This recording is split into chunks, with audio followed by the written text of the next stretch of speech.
जय Hind students, welcome back again. This is Divyanshu Pandey. Indian arm forces में क्या अब ट्रांसजेंडर्स को भर्ती किया जाएगा, इस पर जो है भारतीय सेनाओं ने मिलकर एक ज्वाइंट स्टडी ग्रुप को फॉर्म किया है। तो चलिए जानते हैं कि क्या हमारे इंडियन आर्म फोर्सेस में अब ट्रांसजेंडर्स की भर्ती होना प्रारंभ होगी कि नहीं। शुरुआत करते हैं इस सेशन की। हम सभी जानते हैं कि भारतीय जो सशस्त्र बल हैं, जिसमें अर्धसैनिक और हमारी जो मिलिट्रीज आती हैं, मिलिट्री की तीनों कोर्स, आर्मी, नेवी, एयरफोर्स, अब इसमें ये बातें आपकी चल रही हैं कि अब हम किस प्रकार से ट्रांसजेंडर्स को अपने इंडियन आर्म फोर्सेस में इंक्लूड कर सकते हैं, उनको भी इंडियन आर्म फोर्सेस का पार्ट बना पाते हैं। तो इसके लिए जो है एम्प्लॉयमेंट की अपॉर्चुनिटीज तलाशने के लिए इस ज्वाइंट स्टडी ग्रुप के द्वारा transgender person protection of right act 2019 के इम्प्लीकेशंस को एग्जामिन आपका किया जा रहा है कि किस प्रकार से इस एक्ट को हम इसमें प्रभावी कर सकते हैं। वहीं पर ज्वाइंट स्टडी ग्रुप को प्रिंसिपल पर्सनल ऑफिसर कमेटी, जिसको हम पीपीओसी कहा कह रहे हैं, उनको ये टास्क दिया गया है कि वो जल्द से जल्द इस आपके काम को इम्प्लीमेंट करने के लिए अपने तरीके से सजेशंस दें और उस सजेशंस पर जल्द से जल्द आपका विचार किया जाएगा। पीपीओसी अर्थात प्रिंसिपल पर्सनल ऑफिसर कमेटी में हमारे सीनियर ऑफिसर्स हैं, जो कि सभी तीनों सर्विसेज से आते हैं। साथ ही साथ इसमें arm forces medical services AFMS के भी ऑफिसर्स और ट्राई सर्विसेज मेडिकल ऑर्गेनाइजेशन भी इसमें सहयोगी है। तो ये सभी मिलकर इस बात पर चर्चा कर रहे हैं कि किस प्रकार से हम ट्रांसजेंडर को इसमें आपका इंक्लूड कर सकते हैं। तो हम सभी जानते हैं कि ट्रांसजेंडर को अभी तक हमारे इंडियन आर्म फोर्सेस के किसी भी पार्ट में नहीं लाया गया है। पुलिस में हमने केसेस देखे हैं, लेकिन अभी आर्म फोर्सेस में नहीं देखा है। तो इस कारण से directorate general of arm forces medical services, जिसको हम DGAFMS कहा करते हैं, उनके सीनियर ऑफिसर्स भी इसमें आपके इंक्लूड हैं, जो कि इस पॉलिसी को कैसे हम सबसे पहले ड्राफ्ट इसका बना सकें, इस पर सजेशंस हों और उसके बाद ही इसको इम्प्लीमेंट किया जा सके। तो ट्रांसजेंडर को इंक्लूड करने में एक राह हमको आगे दिख रही है।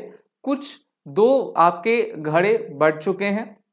पहला ग्रुप कहता है कि ट्रांसजेंडर पीपल को जो है किसी भी प्रकार का स्पेशल ट्रीटमेंट ट्रेनिंग में स्ट्रिक्ट सिलेक्शन प्रोसीजर में नहीं देना चाहिए। वहीं पर others have brought up administrative logistical challenges such as housing and other infrastructure, क्योंकि हम जानते हैं कि जब जेंडर अनस्पेसिफाई रहता है या फिर जो मेल फीमेल से इतर रहता है, तो उसके लिए हमको काफ़ी चीज़ें देखनी होती हैं।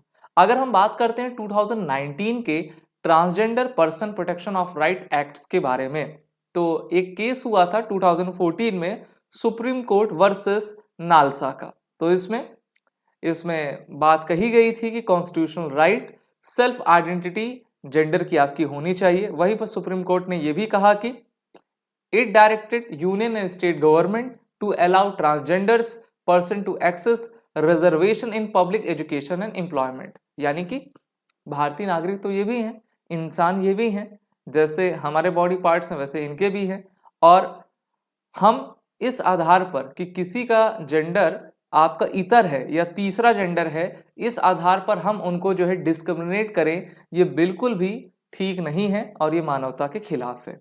इस कारण से इनको रिजर्वेशन दिया जाना, चाहे वो एम्प्लॉयमेंट की अपॉर्चुनिटी हो या फिर एजुकेशन का हो, जिसमें ये बेहतर कर सकें। अगर समाज ही इनको जो है नज़रअंदाज करेगा, हम इनको किसी प्रकार का कॉन्स्टिट्यूशनल राइट नहीं देंगे, तो हम कैसे अपेक्षा करेंगे कि ये राष्ट्र निर्माण में अपनी भूमिका निभा सके। वहीं पर आगे सुप्रीम कोर्ट कहती है कि the recommendation of the parliamentary standing committee on social justice 2019 act was enacted and came into force. फिर इसको आपका एक्ट बनाया जाता है सुप्रीम कोर्ट के निर्णय के बाद, और इस एक्ट का पूरा supervision ministry of social justice and empowerment government of India के अंतर्गत दिया जाता है। अब चलिए इस एक्ट के ऑब्जेक्टिव्स देख लें। तो सबसे पहला ऑब्जेक्टिव्स ये है कि डिस्क्रिमिनेट ना किया जाए, चाहे हेल्थ केयर सर्विस हो, एजुकेशन हो, एम्प्लॉयमेंट हो, पब्लिक सर्विस हो, बेनिफिट्स हो, इन तमाम चीज़ों में जो सरकार की योजनाएं आती हैं उनका लाभ इनको भी आपका मिल सके। The act is an equal opportunity provider to the transgender community. अच्छा, जब आप हेल्थ केयर, एजुकेशन, एम्प्लॉयमेंट में दे रहे हो, तो एम्प्लॉयमेंट में तो हमारी आर्म फोर्सेस भी आती है, तो हमारे जो ट्रांसजेंडर्स हैं उनके मन में भी तो होता होगा कि हम देश की सेवा करें। जब देश की सेवा करें तो उसके लिए कुछ ना कुछ आपका एक प्रकार से क्राइटेरिया बनना चाहिए जो अभी तक नहीं बना हुआ है। तो इसमें कहा भी गया है कि the arm forces at present do not recruit transgender और पीपल आइडेंटिफाइंग एट होमोसेक्सुअल। और यहाँ पर standing committee on personnel public grievances के द्वारा मिनिस्ट्री ऑफ होम अफेयर्स को ये कहा गया है कि वो सीएपीएफ में ट्रांसजेंडर पीपल को रिजर्वेशन एक्सटेंड करने पर आपका अपना जोर दे कि उनको भी जल्द से जल्द हम जो है सीएपीएफ में ला सके। तो हो ये सकता है कि सीएपीएफ में सबसे पहले ट्रांसजेंडर की भर्ती हो जाए और ये जो ज्वाइंट स्टडी ग्रुप आपका बना हुआ है वो जल्द से जल्द अपनी रिकमेंडेशन भेज सके जिस पर आगे की कार्रवाई आपकी की जा सके। तो यहाँ पर बहुत सारे क्वेश्चंस ये भी होते हैं कि how they and their spouse if any would be identify in the military and their cultural integration with other serving military personal.